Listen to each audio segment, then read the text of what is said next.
Hi everyone, my name is Oghenekevwe Ovbije, and I'm the director of the Energy Business Division at Energia. Thank you very much. And could you please walk us through your educational background? So I have a bachelor's degree in chemical engineering from Igbenedion University, Okada in Nigeria. I have a master's in oil and gas engineering from the University of Aberdeen in Scotland, UK. And I most recently completed my MBA at the Massachusetts Institute of Technology in the United States. Thank you very much. That's very impressive. And what Thank you. introduced you to chemical engineering and then engineering for your master? Good question. So growing up, I've always been someone that likes to mix things together. Like I enjoyed chemistry and I like production.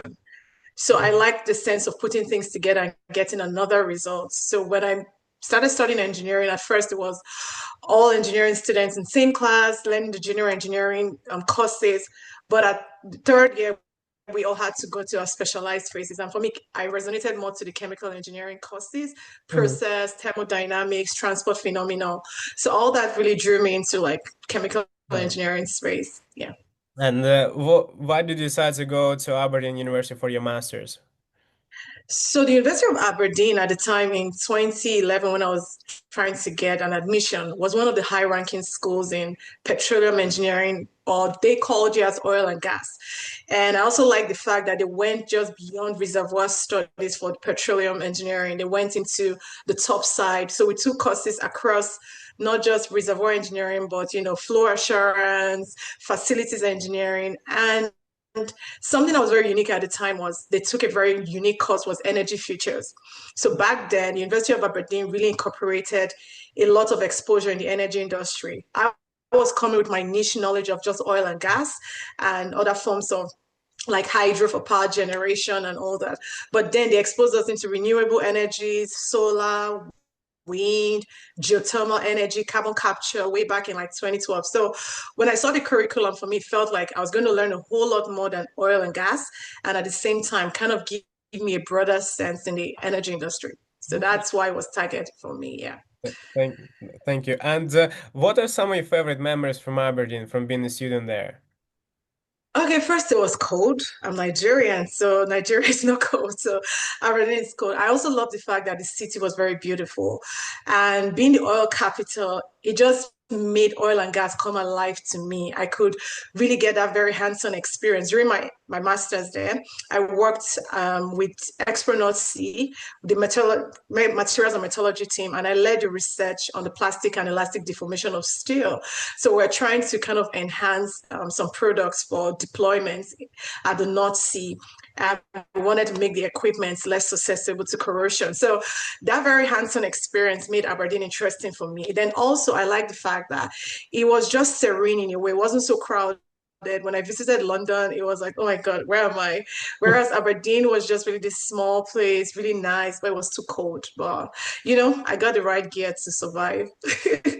Interesting, thank you. And if you had to summarize your career, what would be key milestones? I'll say one of the key milestones I had was really after my master's in oil and gas engineering, I became more of like a very high level oil and gas professional. And the reason I say that was I got very practical experience. And when I went back to Nigeria to start working, I saw that really translate in how I excelled. I also consider being very successful in a male dominated industry in oil and gas and then in artificial lift, which is more in production space. You had very few women in it and excelling so well to the point where I became the product line manager for Baker Hughes Artificial Lift in India.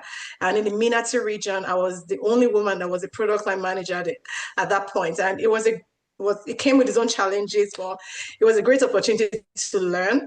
Another milestone was the exposure I got because of the profession, where I had to work multiple countries, different times, and different projects. You face different challenges, you adapt very fast, learn different cultures, and you tend to develop a stronger sense of collaboration. So those were some very key milestones for me in my career that has forged who I am today. That's very impressive. That's very impressive. And you work in different countries. And what's your advice to how to navigate the cultural differences? What are key, maybe there are some differences you can mention now. So definitely language is definitely one that's very different. The religion is definitely different, or the faiths. So what I would say, the first advice I would give people is you have to be very open-minded. Moving from your own country to another place, it takes a lot of mindset shift. And Mm, if you're someone that you say growth mind, you have a growth mindset, you're eager to learn. When you go to a new place, you're not so focused on what you know already. You're interested in what can I learn to improve. And going with that kind of mindset makes you kind of more tolerant, more mhm. patient of other people's ideas. And it takes time to understand their culture. You also have to be open-minded. And even the challenges, the clients are going to be very different. So I've worked in the service space, engineering service space all my life. So what that means is I'm always in front of a client trying to understand their concern, their challenge. And even if it's the same industry, it's different challenges across different basins, different, locations. And you have to just learn to be Yeah. very patient with them. You also have to be very resilient because you face a lot of challenges being new, not because people want to stigmatize you or anything, but you're different and you have to accept that, learn what you need to learn to be better, and be open-minded to work with people generally. Yeah. Thank you very much. That's a great advice. And could you please tell us more about the Energia core? Great. So Energia Core is an energy consulting firm and also into professional technical services. Mhm. Presently, we have the energy business division and we also have the the manufacturing division. So I lead the energy business division, and what my job is to ensure that Mhm. any project across the energy space, not just oil and gas, power generation, even LNG, data centers, or any project that comes, I have to manage the operation, I have to manage the project execution, I have to manage the business development. Energia Core is also a company that is working not just is domiciled in the United States, but Mhm. supports projects across different locations. Currently, we've put on some very competitive bids in Africa for some projects, which we're hoping we should win shortly, and that would help us, increase our footprints over there. And also, one thing that I would say has been very unique about Energia Core is growing and building strategic partnership. So, being a new company, we've been able to collaborate, and we're currently working with four major partners in the oil and gas space, some for reservoirs, some for feed development, and the other is actually for the EPC. And currently, we're exploring into the geothermal space, which is an area I'm very passionate about because of my artificial lift experience. And as of today, I filed two professional patents in geothermal energy and also in artificial lift. So we're also working on that. So the company is doing quite a whole lot of space a lot of work, sorry, in the energy space, and we're optimistic about the future of the energy industry. So yes, that's really what we've been up to. That's very impressive. And what would you say was the proudest moment in your career? For me, I'll say the proudest moment yet was actually being the product line manager in India at Baker Hughes Artificial Lift. It's a position that you hardly see women occupy. And it's a position that comes with a lot of challenges. Being in a foreign country, growing to that extent, and building a team. At that time in India, I had about 40 people reporting to me, 36 engineers. We Mhm. also had sales, technical support. Waking up in the morning and understanding that I'm not just an individual contributor, you know, excelling in my own space, but I'm investing in other people's careers, providing the resources they need, understanding the challenges they're faced with and helping them, being there for them. I think that has really been great for me, and also seeing how they've grown. Like one of our engineer, Dan Jagriti, I saw most recently, she's the business development manager. And I felt great because you work with people and you want to see that they excel as much as you can, even excel more than you. So that has been my proudest moment, I would say, so far, for now. And I look forward to achieving a whole lot more. That's very amazing. Thank you. And what would be your advice for students who are looking to get into similar career field as yours? Well, the one thing I would say if you're interested in the energy industry is you need to appreciate the fact that the energy industry is always going to be evolving and it's going to be growing. So we all know that the AI boom is here, the demand for AI is here, but that also translates directly to the demand for energy. So you see data centers coming up, you see energy demand is growing across different faces. What you're coming with is that what you're coming into is an industry where the work is there, and they will always need people. At the same time, you need to grow. So come with an open learning mindset, saying that, hey, I need to grow, I need to learn. At the same time, the energy industry can be very bureaucratic because of the high involvement of government. And you also see how geopolitical politics influences directly decisions here. So there'll be reasons for you to understand that you have to be flexible at some times. You're working on projects. As soon as there is, okay, the Russia-Ukraine war, things will change. Management might shift focus somewhere. So you have to be open minded. But more than anything, have fun, enjoy it. And I think the satisfaction is knowing that what we do actually impacts people's lives daily, even if it's just from electricity to transportation to every aspect of life. The energy industry plays a fundamental role. So that in itself should satisfy you. And I hope this attracts a lot of young individuals to come into the space. And for women, there is no limitation. Even if it's a highly male dominated industry, there are opportunities for you to excel. The energy industry has had women lead at top leadership C-suite levels. So there is nothing like, oh, I don't feel I'll fit in. You're very much welcome here. Thank you. That's a great advice. And next question is, are there any books or podcasts you would recommend for our students? It might be career or non-career related. Maybe there are some books which motivate or inspire you. Okay, so for me, I would say I might not be the best person to recommend because for the podcast, I mostly listen to their medical podcasts, not even related to my job.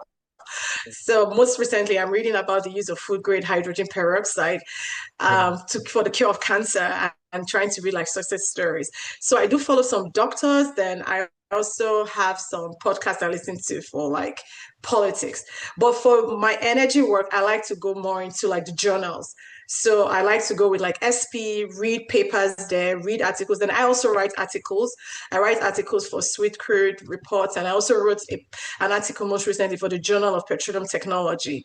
So I like to read most of the technical work there. I also like to check MIT library to see what work. There's actually some POM thesis I'm reading now. So that's really where I get more of my engineering research from, more from journals, from articles. But when it comes to podcasts, I'll say whatever you want. There are enormous out there. I do more in the medical space, so I don't think advising you to go watch the same podcast I watch is what would help you. But I can tell you that there are a lot of research out there in the engineering space that would, prepare you more for where the industry is going, what kind of technology and what kind of growth is taking place, which will be very helpful over time. And could you please tell us more about your MBA at MIT and uh, would you recommend it? So definitely, I would recommend it without thinking twice. And my MBA at MIT was fascinating. And what I loved most about it was MIT is actually a place where when you go into that community, you're just at the research hub of the world. Every technology, any form of advancement that's going on somewhere in the world has a footprint in MIT. So there's one professor working on one project or the other. And the opportunity to not just limit myself to the business courses only at Sloan, but we had opportunities to take courses at Harvard. I took infrastructure finance and also product line architecture at Harvard. Then I also took courses at the engineering school, so the MIT engineering school. It was just great. It was phenomenal. And also you're learning with depth. MIT is very analytical, MIT is very detailed. And what I would advise you is, especially if you're in the engineering space or if you're in the technical space and you want to have a business degree, I believe MIT is the kind of space for you because you definitely will be someone that likes depth. You're definitely someone that likes to go through the rigors of getting the work done. And that's what MIT does. You also have that very hands-on part of it, the practical part of it, which was good. You also have the opportunity to work on some of real-time problems. So we had teams that had to travel to other countries because we're working on projects for different governments or different companies. And it was a great experience. And most importantly, it's learning and having fun at the same time. I miss it. And yes, I would say I would recommend it anytime for anyone. And thank you so much. And there are a lot of students who are struggling with stress due to academia or something personal. What would be your advice for students to navigate stress, to deal with it? Very good question, especially looking at the mental states where people are today. I would say you need to look for something just beyond studies. Yeah. Whatever helps you relax, whatever puts you in a space where you can clear your mind. It could be listening to music, it could be a podcast, as you mentioned earlier. It could even be just going to hang out with friends. Or some people like to paint, some people like to dance. When I was at the University of Aberdeen, I was in a dancing club. So I'm someone that likes to dance. And it all depends on what you can do, but you have to create time for yourself. Zoom out of work. Because when you come back, it even gives you a fresher perspective as to what you were doing. You can't just immerse yourself studying 247. No, go for your lectures, study, but make sure you take some time off work. And that's where you really get that clarity of how you can think beyond what you read and how you can really add value to it. So I'll say look for what resonates with you Mhm. best and, try to do it as often as you can. Some Thank you. people like to hike or just go somewhere zen, Yeah. whatever works for you, yoga, whatever works for you. Yeah. Thank you so much. And the last question is, what advice would you give to your younger self? Well, to my younger self, I would advise myself to be more adventurous beyond just my academics. So the reason I say that was when I was at the University of Aberdeen, there was Mhm. for one of the breaks, a lot of students took a tour around Europe where they were traveling from country to country, Germany. So they got like some tickets as a group and they traveled. And for me, it just felt like, oh, I don't even have the energy.